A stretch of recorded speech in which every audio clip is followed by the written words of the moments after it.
If you feel like your playing lacks that polished feel, or you're stuck making beginner mistakes, then there's a few key areas you can look at to fix this. Recording yourself will highlight all of these areas, so that will be the main focus of this video. One of the biggest giveaways of a beginner guitarist is inconsistent doubles or uneven playing. If you're trying to play the same part twice, but the timing and dynamics don't match, it can throw off the entire performance. Part of the timing issue can be fixed simply with consistent practice, but finding a more comfortable way to record is often overlooked. There isn't a one-size-fits-all method, so I encourage you to try out a few different options. You can start by recording with a metronome or click track, which is the most common approach. However, this can feel a little unnatural at first, especially if you're new to recording. One workaround is to record to a simple drum loop or pre-programmed part.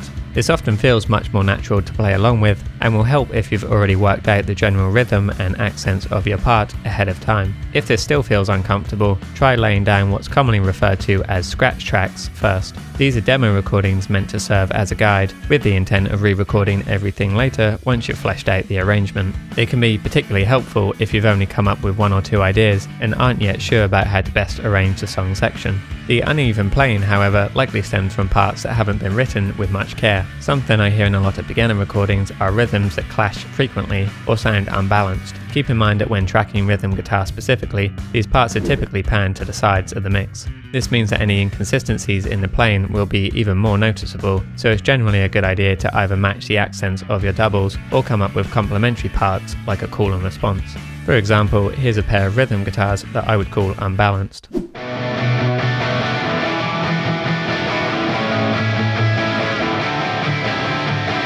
One guitar is playing open chords while the other is palm muted, with the accents of each sounding random and out of place. This isn't to say you shouldn't ever experiment with contrasting techniques in each guitar part, like combining a palm muted guitar with an open one, but I think this part could be written with a bit more intention.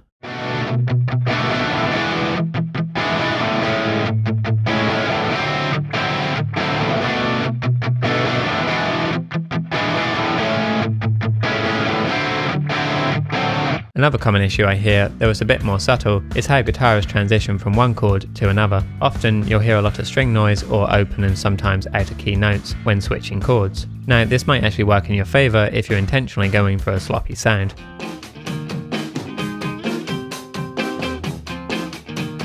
But if you're aiming for a more polished sound, you want to limit this as much as possible. Being mindful of your chord changes is key. Listen back to what you've recorded and make sure you're happy with every small detail of your playing. This is one area where recording to just a click track can really help, as it allows you to hone in on the subtleties of your performance. Another workaround is to alter your chord progression to make it flow better. You could use a bit of music theory to find inversions that are closer together, minimizing the physical movement required on the fretboard. This approach not only reduces string noise, but also makes your chord changes sound smoother and less jumpy. This technique is often used in piano playing as well, which I think helps to clearly illustrate the smoother sound I'm referring to.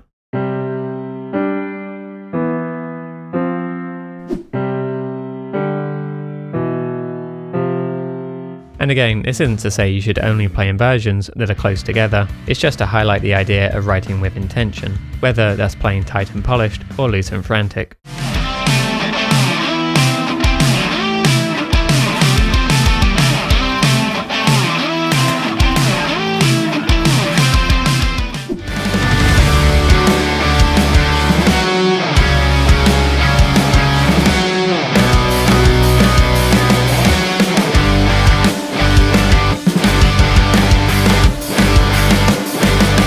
And finally, tuning is the other issue most beginners struggle with. I've made an entire video on this topic, which you can check out next.